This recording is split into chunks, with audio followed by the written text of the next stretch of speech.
नगर निगम में लगे वाहनों को लेकर लगातार सवाल उठाए जा रहे हैं। एक बार फिर से यह सवाल खड़ा हो गया है कि क्या नगर निगम में ठेकेदार से मिली भगत कर अधिकारियों और कर्मचारियों ने अपनी गाड़ियां लगवा दी हैं। ऐसा भी कहा जा रहा है कि कुछ गाड़ियां ऐसी लगी हुई हैं जिनके पास टैक्सी परमिट ही नहीं है, जबकि नगर निगम द्वारा ठेकेदार से किए गए अनुबंध में साफ तौर पर इस बात का जिक्र है कि टैक्सी परमिट की गाड़ियों को ही नगर निगम अधिग्रहित करेगा। एक तरफ जहां नगर निगम कर्मचारी संघ ने इस मामले को लेकर नगर निगम प्रशासन पर आरोप लगाए हैं, तो वहीं नगर निगम के अधिकारियों का कहना है कि ऐसे आरोप बेबुनियाद हैं, इनमें कोई दम नहीं है। नगर निगम की जो गाड़ियां हैं, जो हमारे जो एग्रीमेंट हो, उस एग्रीमेंट के अकॉर्डिंग टैक्सी परमिट की ही गाड़ी हुआ करती हैं। बहरहाल क्या होता है, वही गाड़ियां जो अंडर मेंटेनेंस है या नहीं आ पाई हैं या उनके ड्राइवर बीमार हो गए हैं, तो ठेकेदार अपने एंड से इस तरह की वैकल्पिक व्यवस्था कर लेता है कि निगम का काम सफ़र ना हो। और कुछ भी गाड़ियां जो नए वर्जन की गाड़ियां हैं, जो BS6 या उसके ऊपर की गाड़ियां हैं, जिनके एप्लीकेशन RTO लेवल पे पेंडिंग है, जो टैक्सी लेवल के फॉर्म सबमिट होने के बाद, फीस सबमिट होने के बाद अभी उनके प्रोसेस नहीं हो पाने के कारण से पेंडिंग है, वो गाड़ियां दिख रही हैं कि और वो टैक्सी परमिट के रूप में नहीं है, इस तरह का दिख रहा है। अदरवाइज़ उनके टैक्स वगैरह जो है RTO सेगमेंट में जमा हो चुके हैं या जमा होने के प्रोसेस में है। ये न्यूज़ अच्छी नहीं है। अधिकारियों कर्मचारियों की गाड़ियां यहाँ पे नहीं लगी हुई हैं। वही गाड़ियां हैं, लोग कह रहे हैं कि उनके रिश्तेदार या उनकी गाड़ियां हैं, उससे हमें मतलब नहीं है। पर वे गाड़ियां जो टैक्सी परमिट और ठेकेदार के माध्यम से लगी हैं, तो हमें ठेकेदार के माध्यम से ही गाड़ियां और टैक्सी लेवल की गाड़ियां मिल रही हैं। हमें उनके अधिकारी कर्मचारियों के स्तर की गाड़ियां हमें ऐसी जानकारी में नहीं है।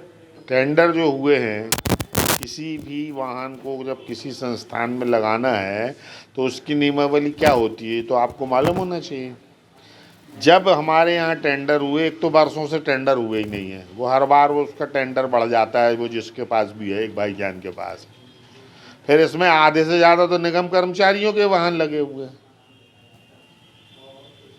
आप समझ रहे। फिर उसमें एक स्थिति और बताई गई थी कि केवल बोलेरो वाहन लगेंगे, तो उसमें मारुति वैन भी लगी है, उसमें वैगन आर भी लगी हैं, और इन सब को टैक्सी परमिट होना चाहिए कि नहीं होना चाहिए, हम आपसे पूछ रहे हैं।